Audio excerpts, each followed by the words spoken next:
Hey guys, today we're in the kitchen. I'm going to show you how to mold your own baits so you can reuse your soft plastics to make new ones.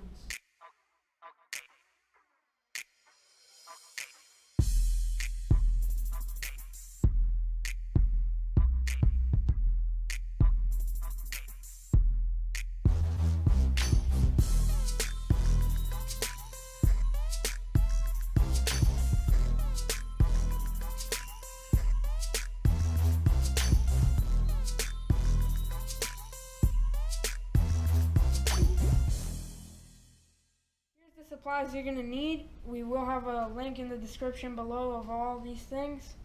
Is the first Plaster of Paris, then a glass Pyrex mixing cup, and don't use your wife or your mom's mixing cup, they will get mad.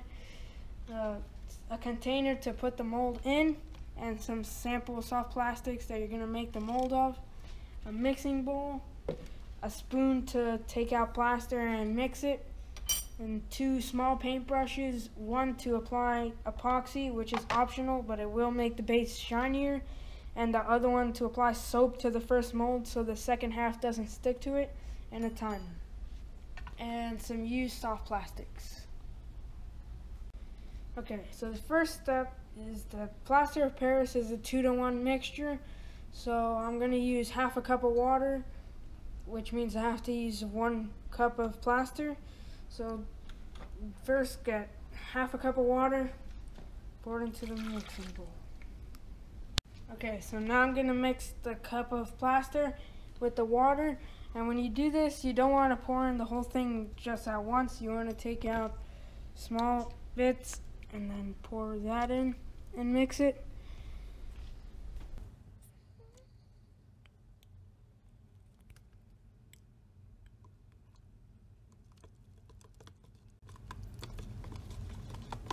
So I had to add a little bit more plaster to get the consistency more like pancake mix.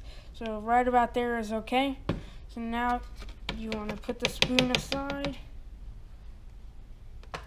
and take the thing you're going to pour the mold into and just pour it out.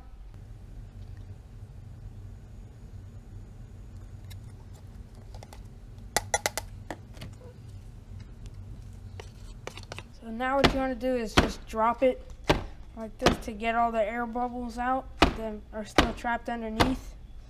And then you want to lay your soft plastics that you're going to mold on top.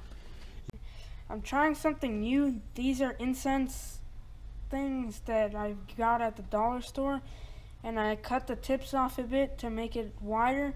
And what I'm going to try and do with this is to lay the worms in front of it so that these already make the holes to pour the hot melted soft plastics in, instead of having to drill it at the end. So you want to put the worms close to that and only put them in about halfway, so about there is good.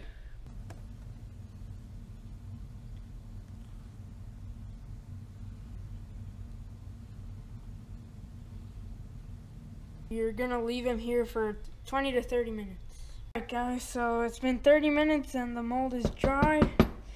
So now what we have to do is, either with a drill bit or I'm using scissors, is go and make about 3 holes around this so that when you pour the second half, you have something to tell you where to line it up for when you pour in the plastic.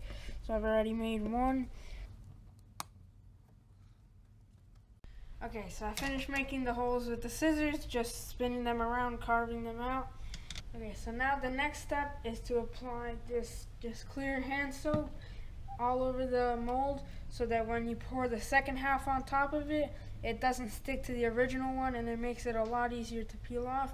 So my sister Kim is going to show you how to do it. Hi.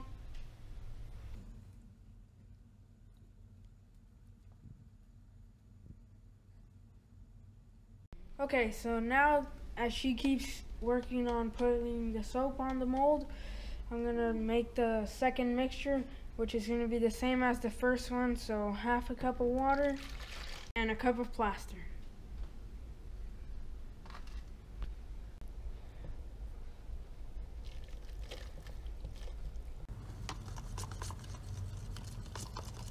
Now we're gonna pour in the second half.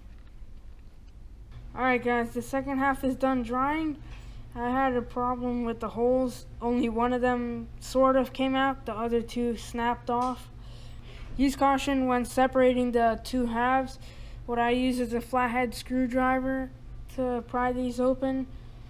And even though the holes didn't work out, we still got really good detail in these.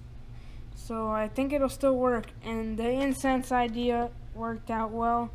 So now we have the entrances to pour from. Okay, so this is how it's gonna go when you pour it in. I'm gonna close the mold, and then through those holes that the incense created is where you pour the plastic. Okay, now to pour your own baits, what you want to do is take all the used, cut up, or broken soft plastics, and then cut them up into small little pieces so it melts easier. And then what that allows you to do, making your own soft plastics, is you could experiment by putting other glitter or different scents in it. So you just cut them up. Okay, so now once they're all cut up, what you want to do to melt them is to put them in the microwave for 30 seconds, then mix them another 30 seconds and mix them, and you want to do that until it's completely liquid.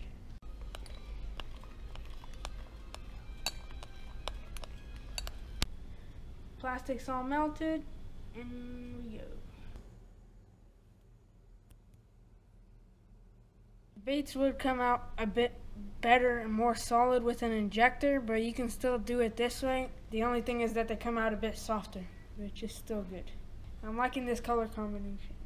While that settles, I want to show you some other ones that I've made.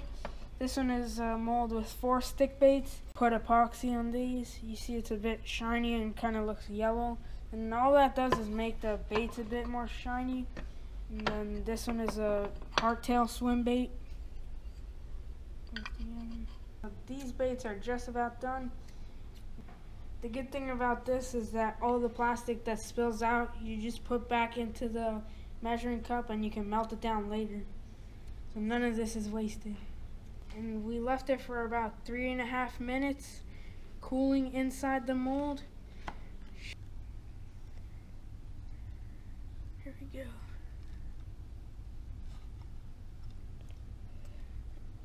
The idea with the incense worked really well. You can see that's where they were. Okay, so now what you want to do is peel them off and put them into cold water. You can leave them in the water for about a minute. Okay, so the minute has passed. I'm going to take them out. Okay. So right now I'm just cutting off the edges of the plastic that spilled out of the mold. Alright, here's the final product of them, the stick baits. This is the 3-inch one, and then these 2 5s. And in the next part, we're going to take these baits outside and show you guys that you can catch fish on these. Test out the homemade baits. We're going to start off with the 3-incher on a small 1/0 extra wide gap hook on the Carrot Stix Wild Orange, medium fast.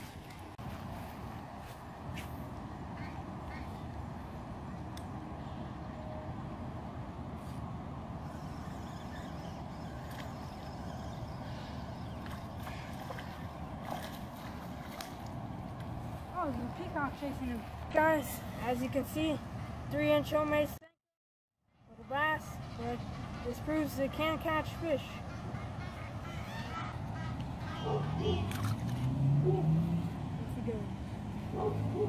Alright, that's it. Thanks for watching. Please don't forget to like and subscribe. And here are some bonus pictures of bigger bass that I've caught on the same homemade baits.